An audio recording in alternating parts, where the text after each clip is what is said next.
네, 코하 1월 16일 금요일 코인 마켓워치 출발합니다. 비트코인과 이더리움의 숏 포지션이 대규모 청산되면서 숏 스퀴즈로 급등했던 암호화폐 시장 현재는 숨고르기를 하고 있습니다.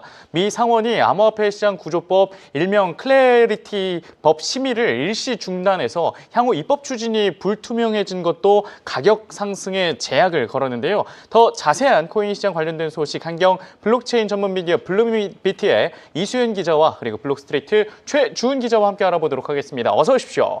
안녕하십니까? 네, 안녕하십니까? 안녕하세요. 네, 안녕하세요.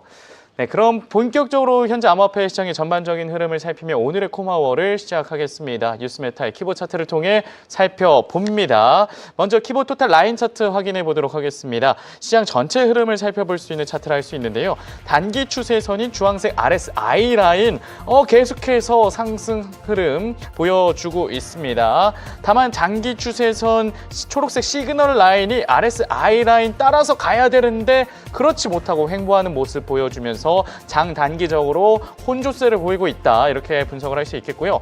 다음은 비트코인의 시가총액 점유율을 뜻하는 비트코인 도미넌스 확인해 봅니다.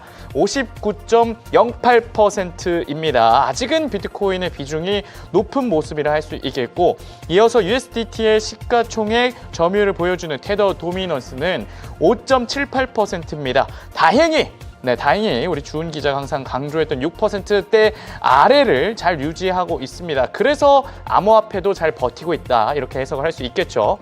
다음으로 중장기적 관점으로 암호화폐 시장의 점수를 매기는 키포인트 스코어 확인해 보도록 하겠습니다. 마이너스 28.78%입니다. 이게 언제쯤 이 횡보 시그널을 벗어날 수 있을까요? 여전히 횡보 시그널 나타내고 있고요. 단기적 관점의 라이브 키포인트 스코어는 마이너스 1.89%입니다. 여전히 단기적으로도 횡보세가 지속될 것으로 나타나고 있습니다. 네, 이렇게 해서 뉴스메타의 키보 차트를 통해 암호화폐 시장의 전반적인 흐름을 둘러봤습니다. 전해드린 이 차트 내용은 투자 시 참고용으로 활용해 주시고 신중하게 고려해서 투자는 결정해 주시기 바랍니다. 네, 그러면 오늘의 주요 코인 시황 자세히 좀 알아보도록 하겠습니다. 이번 주 비트코인은 꾸준히 올라오면서 15일 한때 97,000달러 선을 터치했고 현재는 95,000달러 부근을 비교적 안정적으로 지키고 있습니다. 수연 기자, 이번 주에 이 상승의 핵심 동력 무엇이라 볼 수 있겠죠? 아무래도 가장 직접적인 계기는 이 미국의 12월 소비자 물가지수 CPI입니다. 그렇죠. 이 미국 CPI가 좀 잘 나왔잖아요. 네. 그래서 전년 대비 2.7% 상승하는 걸로 나오면서 시장 예상치에 굉장히 일치하게 나왔고요. 네. 근원 CPI도 2.6%로 예상치를 소폭 하회했습니다. 물가가 이제 예상보다 더 나쁘지 않게 나오면서 이 미국 달러와 그리고 국채 금리가 좀 안정이 됐고요. 네. 이 흐름이 위험자산 전반에 긍정적으로 작용을 했습니다. 네, 근원 CPI가 특히 시장 예상치를 하회하면서 금리 인하 할 수도 있겠네, 올해 좀 더 할 수 있겠네라는 기대감이 또 들었다고요. 네, 그렇습니다. 아무래도 이번 물가 지표로 바로 1월에 인하한다 이건 아니지만요. 추가 긴축 우려를 좀 한번 눌러주는 역할을 했던 것 같습니다. 네. 일단 시장에서는 1월 FOMC 동결 가능성을 거의 기정사실로 보고 있고요. 네. 시선은 이제 올해 하반기에 얼마나 금리를 인하할 것이냐로 쏠리고 있는데요. 실제로 CME 패드워치2를 보면 1월 동결 확률은 97%를 넘어섰고요. 6월 이후 25bp 이상 인하 가능성은 약 70%까지 반영돼 있습니다. 네, 물론 1월은 동결할 가능성이 크지만 6월에 금리가 인하가 되면 더 유동성이 풀리기 때문에 암호화폐 시장 가격도 오를 수 있다는 기대감이 반영이 됐다. 이렇게 보시면 될 것 같습니다. 여기에 이 트럼프 대통령의 금리 인하해라는 이 압박에 대한 발언도 이번 반등에 영향을 줬다면서요? 어제부터 되게 깨알같이 성대모사 욕심을 좀 내시는데 연습하고 있습니다. 트럼프 대통령. 네. 네. 네, 맞습니다. 이 트럼프 대통령이 네. 역시 가만히 계실 분이 아니잖아요. 그쵸. 트럼프가 바로 CPI 발표 직후에 인플레이션 수치는 굉장히 훌륭하고 이 파월이 금리 인하를 해야 한다. 네. 이렇게 공개적으로 얘기를 했어요. 그러면서 동시에 파월 연준 의장을 향한 사퇴 압박도 이어졌는데요. 그쵸. 아무래도 우리 웰커미 여러분들은 맨날 맨날 이제 하시잖아요. 네. 준호 MC 나가라, XRP 팔아라, 이렇게 나가라 시위하듯이 네. 트럼프는 또 파월 너 나가라 하면서 좀 재차 네. 압박하는 모습을 보였습니다. 미국에서도 그렇고 한국에서도 그렇고 나가라가 뭔가 네. 유행인 것 같은데 그런데 이런 거시경제 요소뿐 아니라 온체인 쪽에서도 긍정적인 흐름이 관철되고 있다면서요? 네, 맞습니다. 바로 고래 매도가 좀 완화되고 있는 흐름이 포착이 된 건데요. 네. 바이낸스 기준으로 2026년 초 이후 고래의 비트코인 입금 규모는 약 15,800BTC로 지난해 12월 37,000BTC 대비 굉장히 크게 줄었습니다. 네. 전체 유입 중 고래 비중도 약 20% 수준으로 역사적으로 좀 중간 정도에 해당을 하는데요. 결국 비트코인이 9만 달러대에서 안정적으로 거래가 되면서 고래 입장에서도 네. 급하게 물량을 정리할 필요는 없다 이렇게 생각을 한 거겠죠.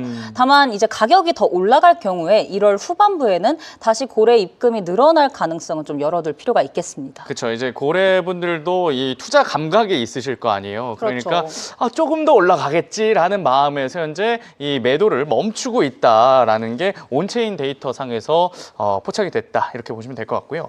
그런데 16일 자정쯤이었죠. 이 비트코인이 다시 한번 9만 6천 달러 아래로 밀렸습니다. 좀 10만 달러 갈 뻔했는데 밀려서 좀 아쉬운데 상승 흐름이 이어지던 와중이라 갑자기 왜 빠졌지? 이런 반응도 있었거든요. 이게 근데 단순 조정이라고 보면 될까요? 네, 맞습니다. 우선 네. 이제 시간대를 잘 봐야 되는데 시각대요? 뉴욕 증시 개장 이후에 바로 네. 이제 하락하기 시작했던 거잖아요. 그쵸. 그래서 단기 보유자들의 좀 차익 실현 매물이 본격적으로 나오면서 좀 조정이 나온 것 같습니다. 네. 그냥 쉽게 말하면 비트 팔고 미장 사러 갔다. 그러니까 이게 네, 이렇게 생각하시면 되겠죠. 어제 TSMC의 실적이 공개가 됐잖아요. 그쵸. 사상 역대 실적을 공개하면서 네, 엄청 잘 나왔더라고요. 네, 그리고 AI로 다시 자금이 또 몰렸고 그리고 TSMC가 뭐라 했냐면 우리 더 설비 늘릴 거다 하면서 반도체 장비주가 올랐거든요. 이 암호화폐 빠진 이 돈이 또 돈을 네. 다 흡수한 거네요. 그렇게 볼 수도 있겠죠. 아무래도 원래는 커플링이 됐었는데 그쵸. 요즘은 좀 약간 디커플링 되고 있지 않습니까? 네. 진짜 미장이 빠지면 비트가 가고. 헤어질 결심. 네, 그렇게 한 게 아닌가 네. 생각이 드는데 네. 아무래도 이 비트코인이요. 이날 장 초반에 9만 7천 달러 부근까지 올랐는데 아무래도 이 가격대가 최근 2달 기준 좀 고점 구간입니다. 그래서 단기 보유자들을 중심으로 야, 이 정도 이익 봤으면 빨리 나가자 이렇게 하면서 좀 매도가 빠르게 출회가 됐고요. 그쵸. 그러면서 가격이 눌렸고 그 과정에서 9만 6천 달러 선이 무너졌습니다. 네. 실제로 온체인 데이터에서도 이게 좀 정확히 확인이 됐는데요. 비트코인을 6개월 미만 보유한 투자자들이 고점 구간에서 빠르게 거래소로 물량을 옮겼습니다. 네. 하루 동안 약 4만 개가 넘는 비트코인이 거래소로 유입이 됐는데요. 네. 이 가운데 대부분이 좀 수익 상태의 물량이었다로 확인이 됐습니다. 네. 그러니까 손절 물량이 아니라 이익 실현을 한 성격의 매도가 강했다는 거죠. 그래서 이런 흐름은 상승 추세가 꺾였다기보다는 단기 과열을 좀 시키는 과정으로 해석하는 게 더 자연스러울 것 같습니다. 네. 게다가 해당 구간이 기술적으로 여러 지지, 저항선이 한꺼번에 겹쳐 있던 구간이었어요. 코인텔레그래프 같은 경우에는 다수의 트레이더들이 이 9만 4천 달러 부근이 단기 핵심 지지선으로 좀 거론되고 있고 네. 위쪽으로는 200일 이동 평균선인 9만 9,500달러 안팎이 자리하고 있는데요. 결국에는 지금 10만 달러를 계속 못 가고 있잖아요. 네. 그래서 그 아래에서 지지선을 한 번에 회복하지 못하다 보니까 단기적으로는 좀 조정이 나올 수밖에 없는 구조였다. 이렇게 해석을 할 수 있겠습니다. 정리하자면 완전히 좀 추세가 꺾였다. 시즌 엔딩이 아니라 좀 미국장 TSMC 때문이고 어떻게 보면 TSMC 때문일 수 있겠네요. 일단은 네. 그리고 기술적 저항이 겹치면서 9만 6천 달러 아래까지 밀렸다. 네. 이렇게 볼 수 있겠습니다. 또 이번 주 이 이슈를 좀 빼놓을 수 없을 것 같은데 바로 미 상원 은행위원회가 클래러티 법안의 마크업 일정을 연기를 좀 했죠. 네, 맞습니다. 아무래도 법안 수정안이 좀 공개가 됐는데요. 네. 이후 업계 반발이 좀 커졌습니다. 특히 코인베이스 CEO 브라이언 암스트롱이 네. 이 쟁점이 너무 많다. 이럴 거면 이 법안 없어도 된다. 이렇게까지 얘기를 하면서 지지를 철회한 것이 좀 결정적이었는데요. 네. 결국 은행위원회 같은 경우에는 이 마크업을 전격 연기했고 당분간 또 언제 할 거다라는 이야기가 아직 안 나왔기 때문에 일정 공백이 좀 불가피해졌습니다. 다만 이제 주요 기업과 단체들이 심사 재개를 촉구하고 있어서 네. 이달 말에 이제 농업위원회 같은 경우에는 일정을 연기했는데 1월 말쯤에 재개를 한다고 말을 했거든요. 그래서 원래 이 15일에 농업위랑 상원은행위가 저희가 같이 하기로 했었는데 그쵸. 이게 밀린 거다 보니까 이달 말에 좀 농업이랑 또 다시 같이 할 수 있다 이런 가능성도 좀 남아 있습니다. 아, 그래도 완전히 밀린 건 아니라서 네. 저희가 좀 이 클래리티 법안 어떻게 처리가 되는지 확인을 해야 될 것 같은데 마지막으로 이 비트코인의 가격 전망 어떻게 보고 계십니까? 일단 단기적으로는 지금 95,000달러 선을 잘 유지하고 있는데 95,000. 이걸 지지선으로 얼마나 잘 안착할 수 있겠느냐 네. 이게 관건인 것 같은데요. IG 오스트레일리아의 애널리스트 토니 시카모어 같은 경우에는 네. 이 구간을 안정적으로 확보할 경우 10만 달러 재도전이 가능하다라고 얘기를 했고요. 네. 200일 이동 평균선이 위치한 10만 6천 달러대까지도 열릴 수 있다고 보고 있습니다. 네. 다만 글래스노드는 단기 보유자 평균 매입가인 이 9만 8,300달러 부근을 핵심 저항선으로 제시했는데요. 이 가격대 위에서 의미 있는 거래량이 동반된 안착이 이뤄질 수 있는지가 이번 반등이 단순 기술적 회복에 그칠지 또는 추세적 상승으로 이어질지를 가르는 분기점이 될 것이라는 분석입니다. 네. 결국 이제 현재 가격대를 안정적으로 좀 확보한 뒤에 9만 8천 달러 선까지 좀 뚫을 수 있느냐 네. 이걸 잘 지켜보는 게 중요할 것 같습니다. 이 저항선이 새로운 지지선이 돼야 된다. 그렇죠. 이렇게 말씀을 해주셨는데 더 자세한 내용은 좀 차트 분석을 통해서 저희가 좀 알아보도록 하겠습니다.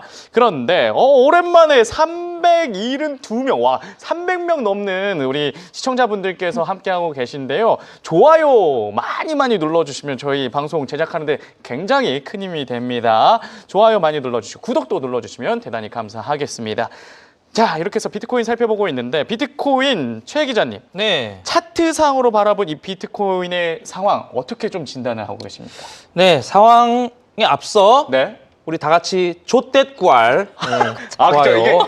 이게 해주시고 어감이 좀 이상해서 그런데 네. 좋아요, 댓글, 네. 구독, 알림 설정. 네, 그죠? 딱 좆댓구알. 좋습니다. 네, 하면 좋고 네, 감사합니다. 자, 지금 비트코인 시장 네. 되게 아리송한데 제가 사실 이제 우리 방송 시작 전에 우리 쭝키한테 물어봤어요. 쭝키의 개인적인 뇌피셜 비트 다음 주 오르냐 내리냐. 네. 쭝키는 관망이라 했던가요?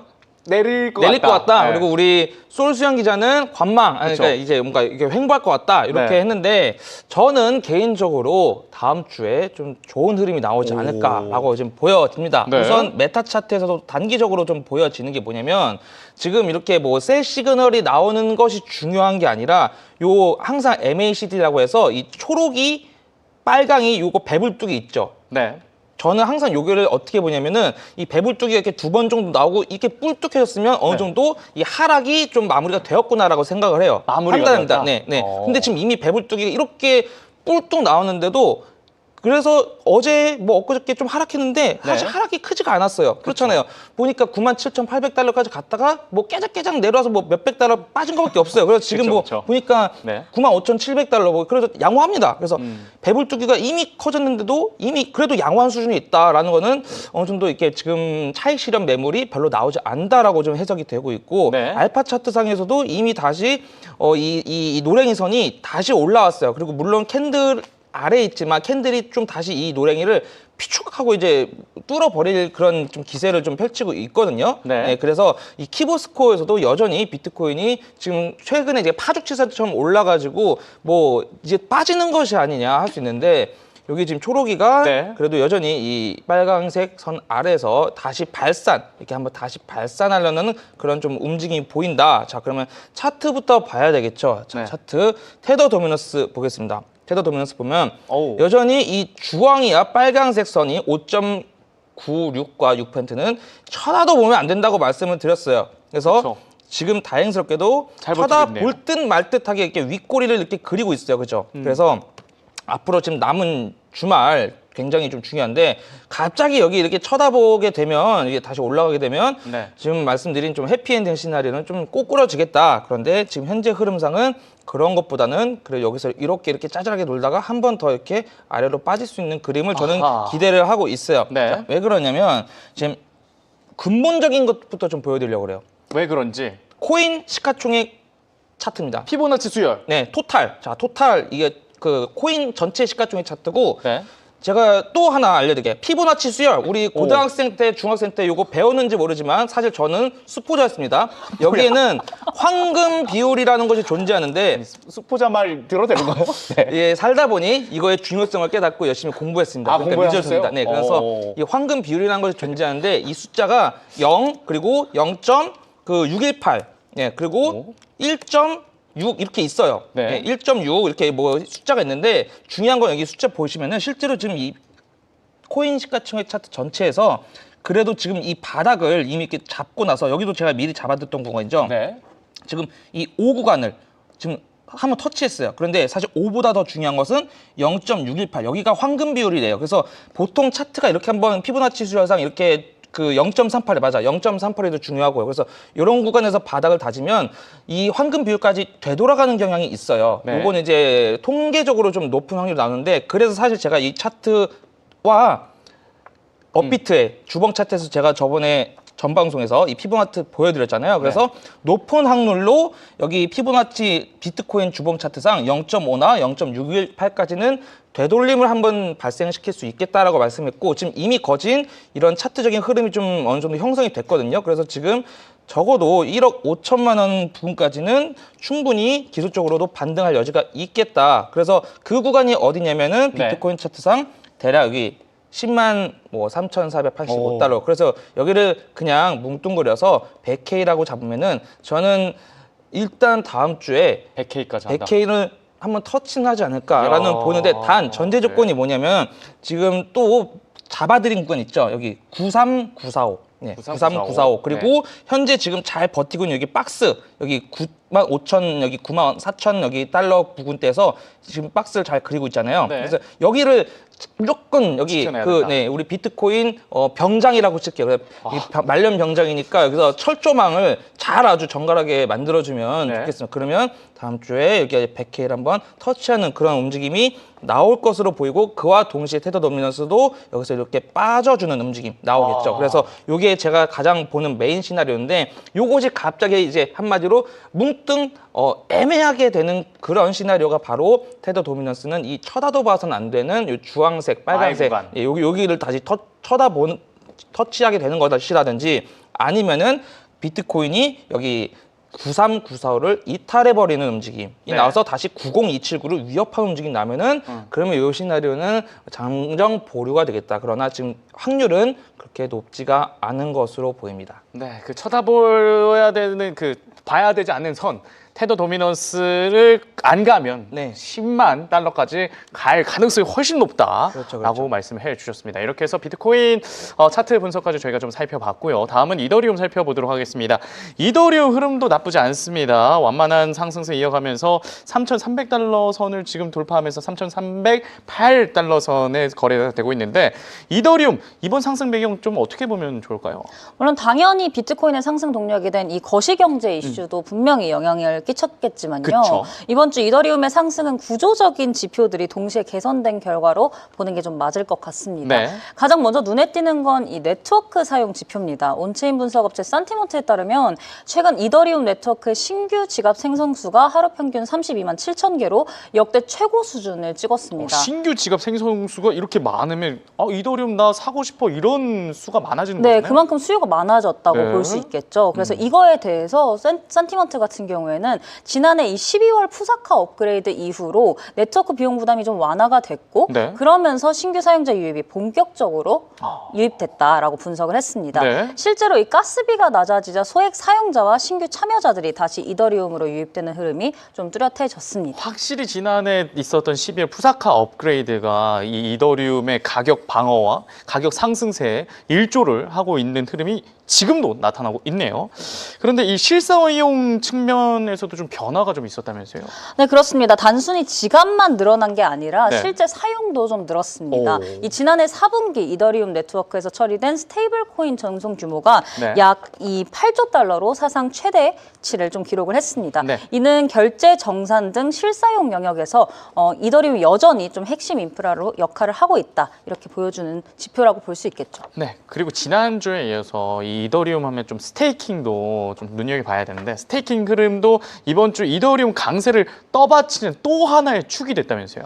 네, 그렇습니다. 스테이킹 역시 이 이더리움의 든든한 지지 기반이 돼주고 있는데요. 네. 현재 스테이킹된 이더리움은 3,600만 개가 넘어섰습니다. 금액 기준으로는 1,180억 달러가 넘어섰는데요. 네. 이게 전체 유통량의 약 30%에 달하는 물량이라서 이게 결국 시장으로 나오지 않겠다라는 소리잖아요. 그쵸. 그래서 이만큼의 물량이 좀 네트워크에 예치돼 있다는 건 굉장히 좀 고무적이라고 볼 수 있겠죠. 저도 이게 스테이킹이 돼 있어서 네. 아는데 그 또 이게 나오려면 시간이 엄청 걸리기 그렇죠. 때문에 대기열에 또 있으셔야 되니까. 굉장히 이 안 팔겠다는 의지가 지금 강하다라고 볼 수 있겠네요, 투자자분들이. 네, 맞습니다. 네. 이 더블록은 이더리움의 가격이 연초 대비 11% 상승한 것이 네. 그리고 또 최근 일주일 새로 보면은 거의 한 8% 가까이 올랐거든요. 네. 이게 바로 스테이킹 증가와 좀 무관하지 않다고 분석을 했습니다.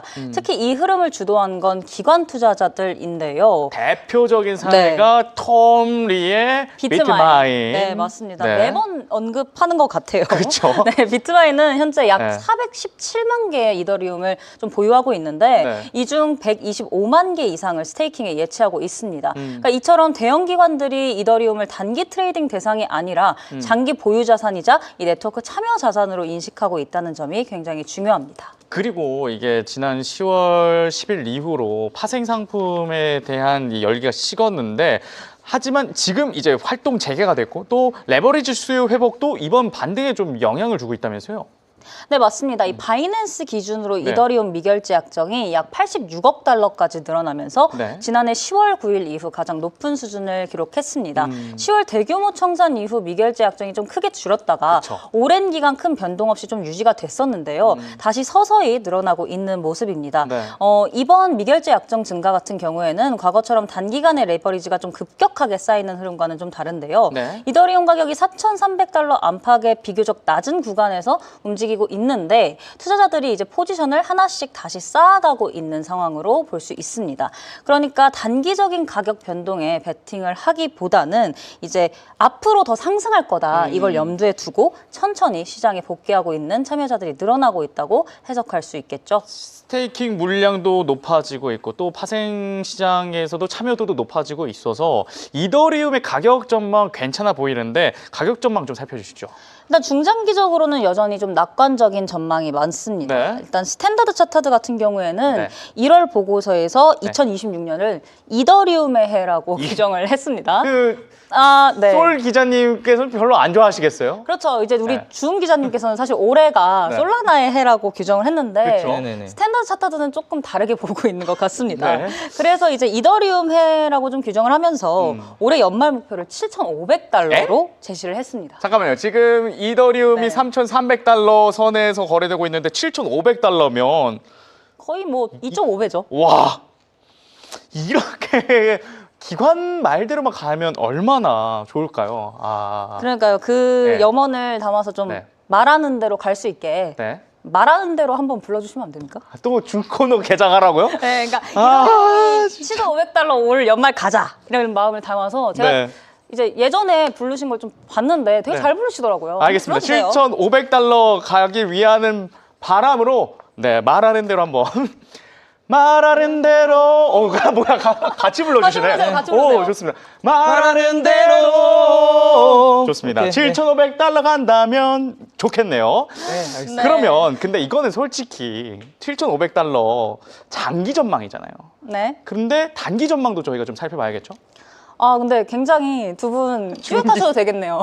잘 잘하세요. 부르시네요. 나보다 잘 부르시는 것 같은데요? 네. 아닙니다. 황급히 좀 마무리된 게 아쉽긴 했는데 네. 그래도 너무 잘 들었고요. 네. 일단 단기 전망을 좀 보자면 3,350에서 3,380달러가 굉장히 중요할 것 같습니다. 네. 가상자산 전문 매체 뉴스 BTC는 이 구간이 주요 저항선이라면서 해당 구간을 명확히 돌파하면 3,400달러, 이후에는 3,500달러와 3,650달러까지 열릴 수 있다고 봤습니다. 네. 반대로 반대로 이 3,400달러 돌파에 실패할 경우에는 3,300달러가 1차 지지선이고 3,280달러 선이 무너지면 3,200달러대까지도 조정 가능성을 좀 열어둬야겠습니다. 네, 이렇게 해서 이더리움 단기 전망까지 살펴봤는데 조금 더 자세하게 차트로 단기 전망하고 장기 전망 확인해 보도록 하겠습니다. 그런데 400명 넘게 지금 시청자분들 보고 계신데 좋아요는 너무 수가 작아요. 그래서 좋아요 한 번만 더 눌러주시면 오늘 800명 하지 않을까라는 이런 생각이 있습니다. 그래서 제발 좋아요 한 번만 눌러주시면 조태꿀 한 번만 눌러주시면 감사하겠습니다. 자, 그러면 훈 기자님. 네네네. 이더리움 차트 7,500달러 갈 수 있습니까? 7,500달러는 한숨부터 쉬신다. 네. 네네. 가게는 여러 이제 겹겹 그쵸. 첩첩 산중이랄까요? 장애물이 너무 많이 있어요, 위에. 그래서 일단 단기적으로 이제 현재 구간을 잘 지켜주고 있는 여부가 되게 중요한데 네. 자, 지금 이 메타 차트 상에서 보시면 이제 제가 사실 얼마 전부터 이더리움이 좀 외나무다리를 좀 타고 있다라고 말씀을 드렸어요. 그런데도 불구하고 네. 이렇게 MACD상 요 빨강이 배불뚝이가 이렇게 많이 나오는데 불구하고 이 이더리움 그래도 잘 버텨주고 있는 거는 양호합니다. 그런데 상단에 좀 많은 정해물, 한마디로 저항대가 좀 포진해 있고요. 네. 거의 이제 차트적으로 보여드릴 거고 알파 차트상에서도 지금 이 노랭이 선도 이제 어느 정도 다시 올라왔고 그런데 이제 이 캔들이 좀 아래에 있는데 얘를 좀 뚫어주는 힘이 나와야 되는데 참 사실 이더리움이 지금 요새는 비트코인보다 힘이 좀 빠진 느낌이 없지 않아 있고 그리고 우리 솔수영 기자의 염원에 담긴 솔라나가 오히려 좀 요새 좀 힘이 다시 그래요? 좀 이제 살아나고 있거든요. 그래서 이더리움이 약간 좀 외나무 다리는 좀 타고 있지 않나라고 하는 그런 느낌이 좀 나는 겁니다. 그래서 자 그리고 이 키보스코어에서도 여전히 발산할 수 있는 가능성은 내포되어 있으나 자 힘이 좀 부족하다 잘 말씀드렸으니까 요거를 잘 참고해야 됐고 그리고 네. 곧 보여드릴 저항대, 지지대 이런 어떻게 잘 소화해주고 지켜주냐가 제 관건인데 네. 그런데 앞서서 우리 저기 웰커미 분들 중에 좀 전에 야매버피님께서 이 피보나치 자 어떻게 그리냐 계산법. 네 오호. 사실 제가 스포자잖아요 계산할 필요 없고 이미 차트 여기 작도가 다 나와 있어요. 그렇죠. 자 보시면 네. 뭐 이거는 뭐 트레이딩 뷰에서도 그렇고 우리 업비트에도 그렇고 다 이런 옆에 보이는 좌측에 이런 그 도구가 있거든요. 그래서 저는 이런 거 도구를 클릭하면 되는 거예요. 자 그럼 이거를 어떻게 설정을 해야 되냐? 간단하게 보여드릴게요. 그냥 요거 이제 다시 지우고 자 요거 피보나치 되돌림 누른 다음에 여기 끝과 끝 있죠. 그래서 여기 끝점을 이제 여기가 이제 1이면은 밑에를 0으로 이렇게 밑에 점에 붙이는 거예요. 그럼 이렇게 이제 완성이 되는 거예요. 네. 네. 물론 이게 100% 참고할 수 없겠지만 그래도 대략적으로 참고하는 지표가 되겠다. 좀 전에 제가 보여드린 코인 시가총액 차트도 똑같습니다. 여기서도 이거 지고 다시 한번 보여드릴게요. 그냥 여기 주봉 차트니까 대략 이 끝부분을 이게 처음에 먼저 1로 이어요. 그 다음에 아랫부분을 0으로 이렇게 하면 이런 게 완성이 됩니다. 자, 그래서 이런 식으로 이제 활용해서 말씀드린 제가 구간이 있다 그랬죠. 황금 비율. 뭐냐? 황금 비율. 0과 1 사이에 0.382, 0.618 그리고 1.618 이런 게 이제 황금 비율이라고 합니다. 제가 말하는 게 아니라 피보나치 수학자가 그랬다고 합니다. 그래서 사실 저도 수포자니까 저도 이런 걸 그냥 이렇구나 하고 해서 그냥 실제 차트에 적용한 것이거든요. 네. 자 그래서 이렇게 참고하시면 되겠고 이더리움 같은 경우는 지금 차트를 하나 보여드릴 건데 여기 있습니다. 네. 그 4시간봉 차트거든요. 제가 아까부터 왜 계속 그 외나무 다리를 잘 표현했냐면 요 파란색 선이 굉장히 중요한데요. 여기 가격대가 지금 3,300달러 초반대예요. 그런데 여기를 이탈하지 않는 게 매우 중요하고 그리고 상단에 수많은 저항대가 있죠. 그래서 지금 여기 구간을 무조건 잘 지켜주면서 이렇게 상승하더라도 네. 가더라도 그냥 가는 게 아니라 갈 때마다 이렇게 두드려 맞을 가능성이 더 커요. 그래서 지금 상단에 많은 저항대가 있는 게 사실이고 자 네. 그렇다면 이더리움이 좀 단기적으로 어느 구간을 좀 잘 지켜주면 좋겠냐 이것도 굉장히 중요한 관전 포인트이겠는데요. 네. 지금 일단은 여기 파란색 선 위를 잘 지켜줘야 되겠죠. 그래서 3,300달러를 잘 지켜줘야 되겠는데 네. 이더리움 지금 일봉 차트로 와서 제가 여기 전에도 말씀드렸지만 여기 3,265달러 그리고 3,242달러 이런 구간 있잖아요. 네. 여기 구간도 이제 지금은 다행스럽게도 밑꼬리를 그리면서 잘 지켜주고 있는데 여기 구간을 깨지 않는 게 매우 중요해요. 여기 깨버리면 밑에 하단이 좀 열려 있게 돼서 좀 3,240 선. 그래서 좀 골치 아파지게 거든요. 그래서 현재 지금 이 3,265달러 혹은 가장 베스트는 3,300달러 이렇게 지금부터 좀 잘 지켜주는 게 좋겠죠. 그러면 이제 그렇게 된다면 만약에 쭉 상승하게 된다면 그냥 바로 쭉 쏘는 것이 아니라 일단 앞서 이제 상승세에 막혔던 부분이 정확히 3,380달러 구간이거든요. 그래서 이 구간을 다시 한번 또 제대로 쑥 쏘는 게 아니라 한번 맞고 이렇게 좀 주춤할 수가 있어요. 그래서 요거 한번 유의하고, 그리고 차라리 가장 좋은 거는 3,300달러를 한번 넘고 그 다음에 이렇게 막히는 게 좋아요. 그럼 여기서 이렇게 해서 여기서 또 다른 둥지를 만들고 그 다음에 재도전을 해 나가는 모습, 이런 모습이 제가 가장 그리는 메인 시나리오인데, 그러기 위해서는 비트코인도 앞서 말씀드린 가격대 어디였죠? 9394달러 깨지 않는 게 매우 중요하겠고요. 가장 베스트는 95,000달러 잘 지켜주는 것. 그리고 지켜준다. 테더 도미넌스도 이 쳐다도 보지 안 되는 이 6% 아예 여기 구간. 여기 그냥 안 쳐다보면 그냥 좋겠어요. 그러면은 사실 다음 주에 아주 매끄럽게 아주 스무스하게 우리가 방긋 웃는 준방등 시나리오가 나올 수 있겠다. 그래서 테더 도미넌스 주말 앞으로 이제 이틀 남았지만 어떻게 흘러갈지 잘 체크해 주시면 될 것 같습니다. 네, 이렇게 해서 이더리움 차트 분석까지 저희가 살펴봤습니다. 다음은 리플 좀 확인해 보도록 하겠습니다. 리플 XRP. 이게 비트코인, 이더리움, 솔라나, 막 솔라나도 7% 정도 오르고 그러는데 XRP만 유독 진짜 조용합니다. 2.1달러 선에서 지루한 행보 계속해서 이어지고 있는데 표정이 저 때문이라는 표정인데 왜 그런 거죠? 아니 이쯤 되면은 물어보시기 전부터 이 시청자분들의 준캐 XRP 팔아라 나가라 댓글부터 좀 떠올리시는 게 맞지 않을까요? 저희 아버지도 그래요. 지금 제가 집에 들어가면 준캐 나가라 그래요. 집에 못 들어가시겠네요. 근데 저는 안 팔 겁니다. 그러니까 아직도 안 파셨죠? 네, 당연하죠. 팔 일이 없으시다는 건가요? 예, 200달러까지 봅니다. 저. 그러니까 이게 웰컴 여러분들 보셨죠? 이분이 이렇게 독한 사람입니다. 한 고집하시고요. 당분간 시청자분들의 준캐 나가라 시위가 좀 장기화되지 않을까 싶고요. 여튼 정말 이번 주 XRP는 좀 다른 주요 코인들에 비해 굉장히 상대적으로 좀 소외된 모습이었습니다. 이 코인마켓캡 기준으로 보면 한 주 동안 상승률이 1%대에 그쳤는데요. 우선 2.2달러 저항선 돌파 실패 후 차익 실현 매물이 출회한 영향이 좀 컸습니다. 투자 전문 매체 FX스트리트에 따르면 XRP는 미국 근원 물가 상승률이 예상보다 낮게 나오면서 시장 심리가 개선되자 한때 2.19달러까지 반등을 했지만 2.2달러 부근에서 매물이 강하게 출회되면서 곧바로 차익 실현이 나왔고 다시 횡보 국면으로 되돌아갔습니다.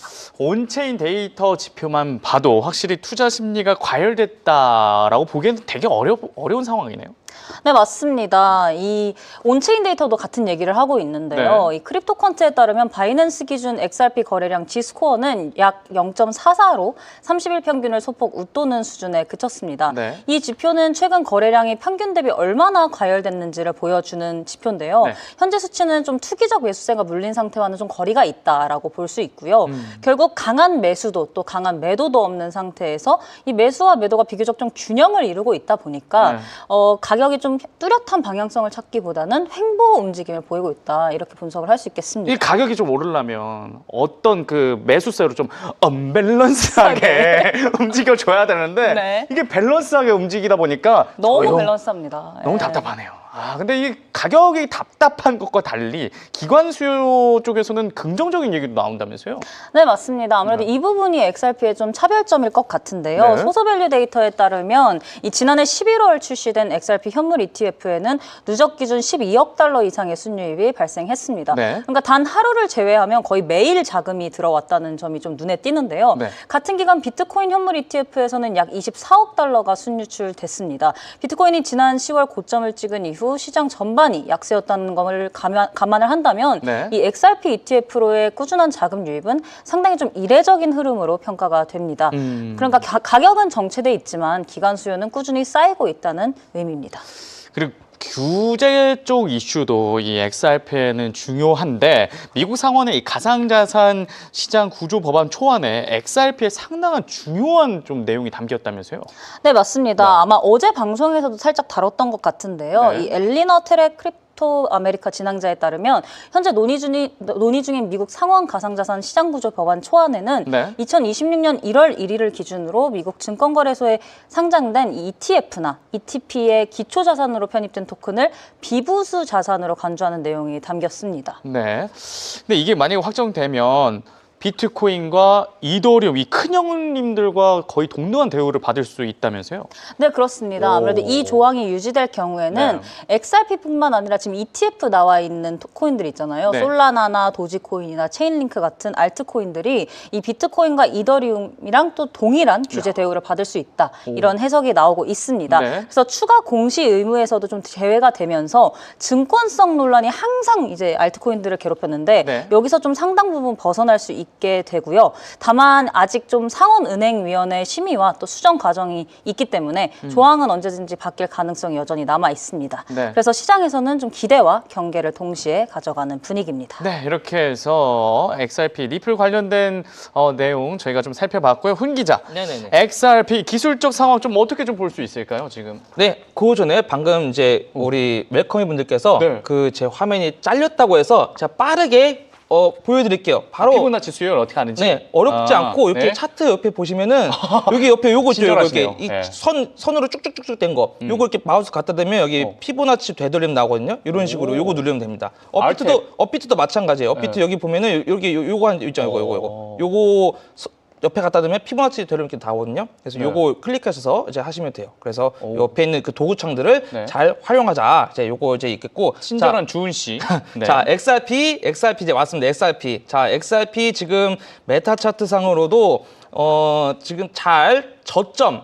일단 현재 구간에서 저점 제가 어디 잡아드렸죠? 자, 그 구간에서 지금 그래도 잘 버티고 네. 있습니다. 자, 그리고 있고 설령 빠지더라도 관전 포인트 제가 미리 다 잡아드렸는데 그쵸. 그거 보여드릴게요. 그래서 지금 이 알파 차트상에서는 단기적으로는 좀 더 충분히 하락의 여지도 보입니다. 이 노랭이가 이렇게 같이 내려오면서 이 캔들도 이렇게 좀 내려갈 수 있는 네. 그런 방향성이 좀 보여지는데 전혀 무서울 거 없습니다. 왜?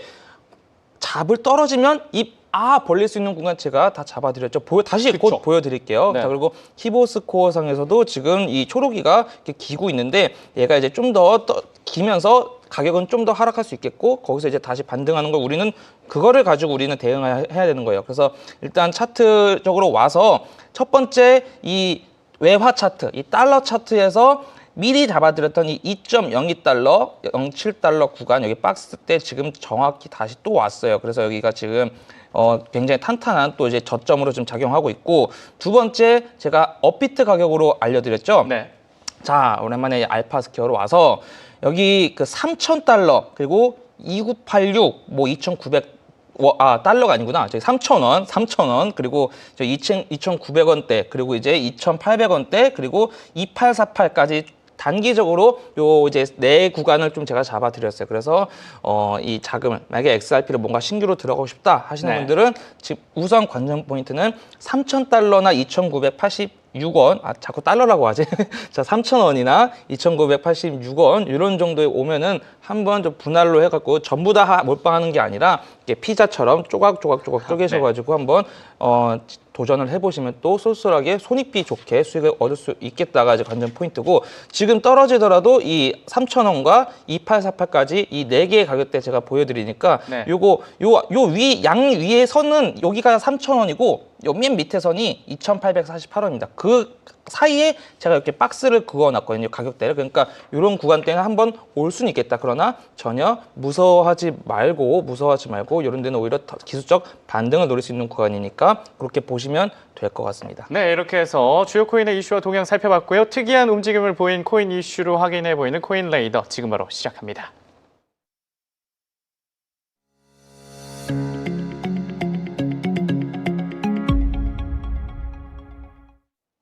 네, 이번 주 코인 레이더에서 가장 강한 움직임을 보인 종목은 스토리입니다. 스토리 어떤 코인이죠?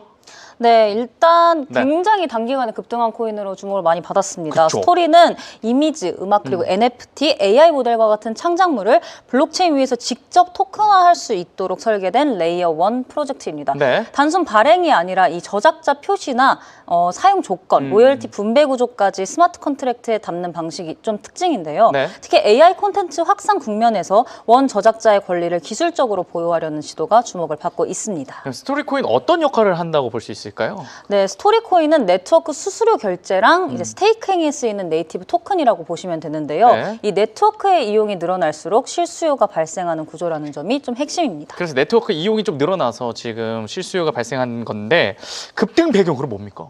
일단 첫째는 AI 테마 자체가 조금 주목을 많이 받았다. 그래서 수요가 집중됐다라고 볼 수 있는데요. 네. 이 렌더와 버추얼 프로토콜 등 AI 관련 코인이 좀 강세를 전반적으로 보였습니다. 네. 이후에 관련 수요가 스토리로 이동한 흐름이 포착이 된 걸로 분석이 되고요. 둘째는 이 메인넷 관련 업데이트 및 생태계 확장 계획에 대한 기대감이 좀 컸습니다. 네. 14일 예정됐었던 이 메인넷 업데이트와 생태계 확장 계획이 공개가 되면서 기대감이 커졌고요. 이 과정에서 업비트랑 빗썸 등 거래소 입출금 제한이 겹치면서 단기 매수세가 좀 몰린 것으로 보입니다. 그렇다면 앞으로 전망을 좀 어떻게 보고 계십니까?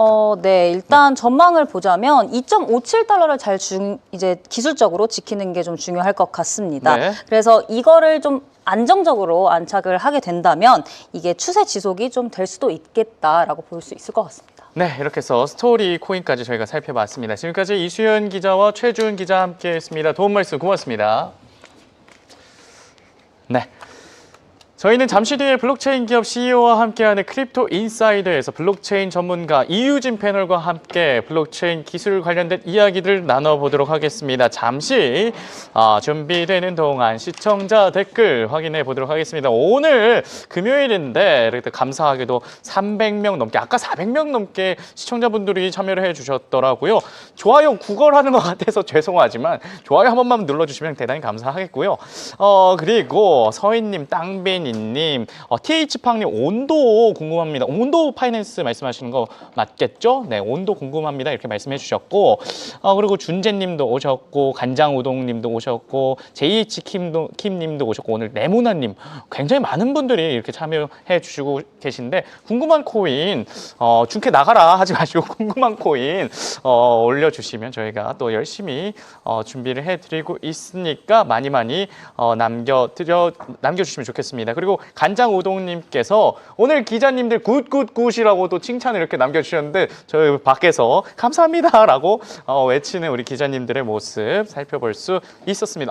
스카이님께서 앞으로도 기대되는 프로입니다. 이렇게 말씀을 해주시면서 저희 더 열심히 코인 관련된 인사이드 시황 열심히 준비할 테니까요. 앞으로도 많은 사랑 부탁드리겠습니다. 네, 그럼 지금 바로 크립토 인사이드 바로 출발해 보도록 하겠습니다. 네. 빰빰빰빰. 네. 서머 넘긴 영상이 있는 줄 알았는데 제가 착각을 했네요. 그래서 자, 1월 들어서도 디지털 자산 시장에서는 새로운 프로젝트들이 하나둘씩 좀 소개되고 있습니다. 오늘 살펴볼 프로젝트는 오덜리입니다. 이 오덜리 디파이 그러니까 탈중앙 금융 쪽에서 거래 인프라로 자꾸 언급이 되는 이름인데요. 오덜리라는 프로젝트가 어떤 문제를 풀려고 만들어졌는지 그리고 디파이 시장에서 어떤 역할을 맡으려는 구조인지 디파이 구조와 함께 차근차근 살펴보도록 하겠습니다. 오늘도 블록체인 전문가 이유진 패널과 함께합니다. 어서 오십시오. 네, 안녕하세요. 네.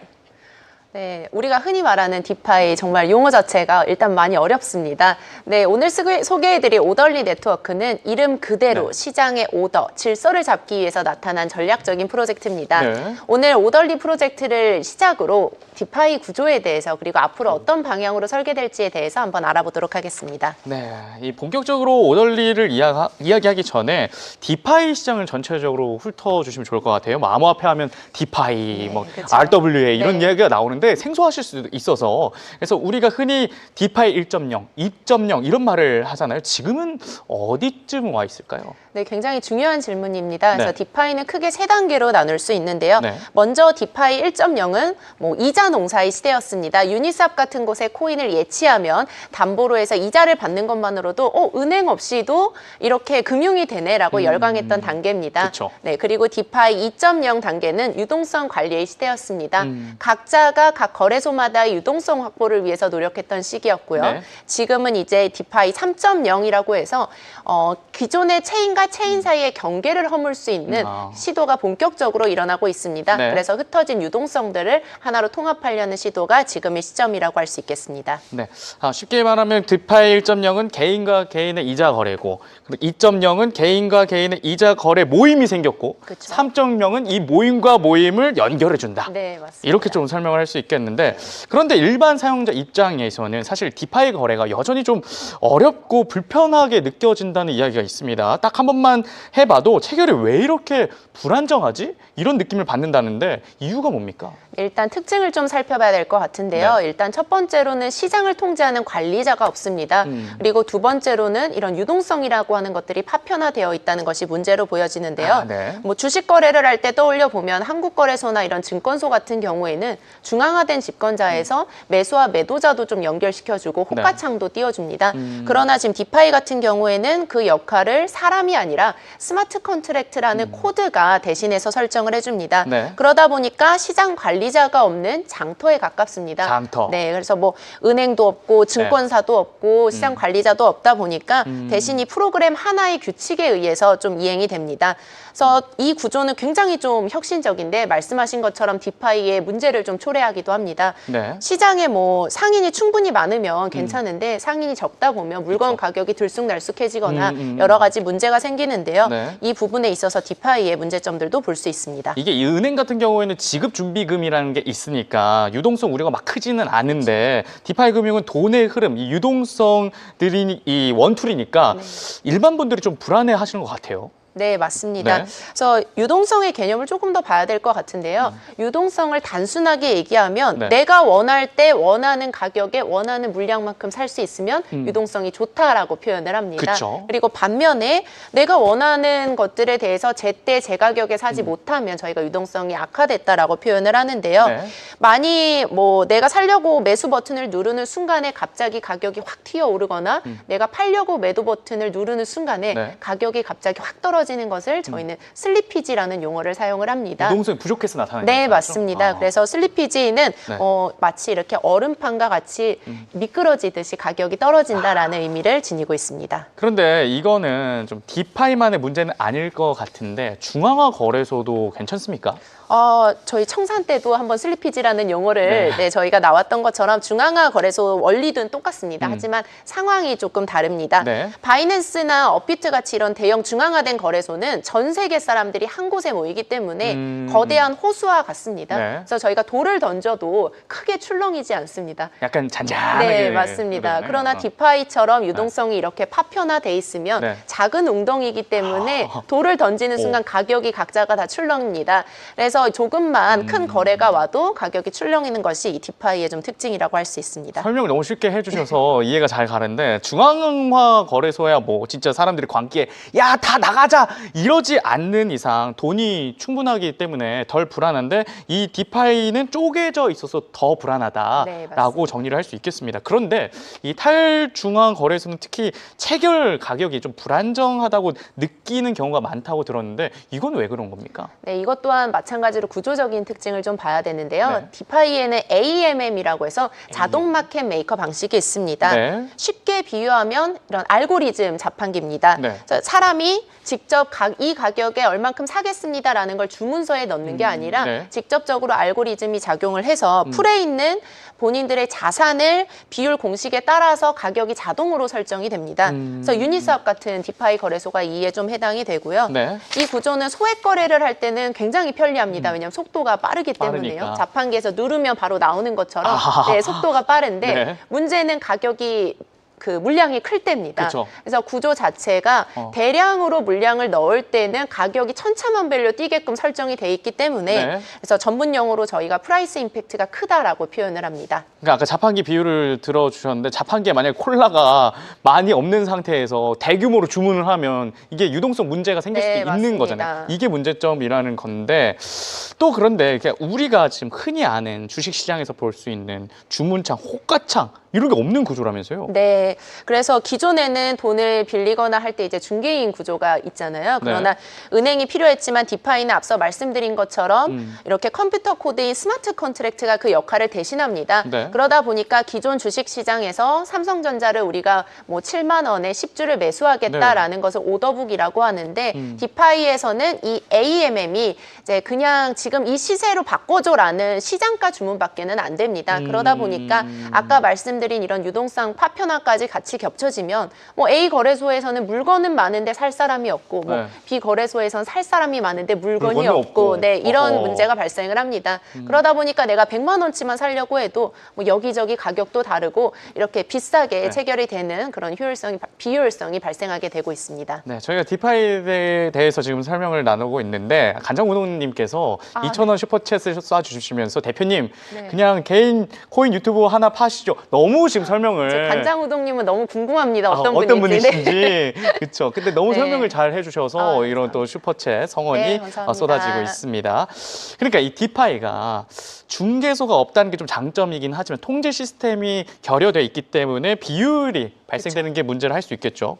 그래서 등장한 게 오늘 소개할 오덜리 네트워크인데 영국 의회 의장이 장례를 좀 정리할 때 오더 이러면서 외치잖아요. 네. 그 디파이 시장을 이 오더리도 정리해 줄 수 있다라고 볼 수 있겠는데 어떻게 정리를 하는 거죠? 그래서 정리하는 네. 방식으로 오덜리는 전공법을 택했습니다. 아, 전공법. 네, 네. 그래서 디파이에 아까 앞서 말씀드린 건 호가창이 없다, 오더북을 할 수 없다였는데 네. 지금 이 오덜리 네트워크는 호가창인 오더북을 도입을 하고요. 흩어진 유동성을 하나로 합치자는 겁니다. 그래서 핵심 키워드는 크게 두 가지로 볼 수 있습니다. 네. 일단은 공유 유동성인데요. 다른 거래소 앱들이 하나의 이런 오덜리라는 거대한 창고를 우리 같이 쓰자라는 공유의 개념이고요. 네. 그래서 내 앞에 만약에 내 앱에 물량이 없다고 하더라도 옆에 앱에서 물량을 끌어올 수 있습니다. 아. 네, 그리고 두 번째로는 온체인 오더북입니다. 네. 직접 이렇게 기계가 정해준 가격이 아니라 내가 어떤 가격에 살 거야라고 하는 그 지정가를 체결할 수 있도록 해주자라는 시스템을 만든 겁니다.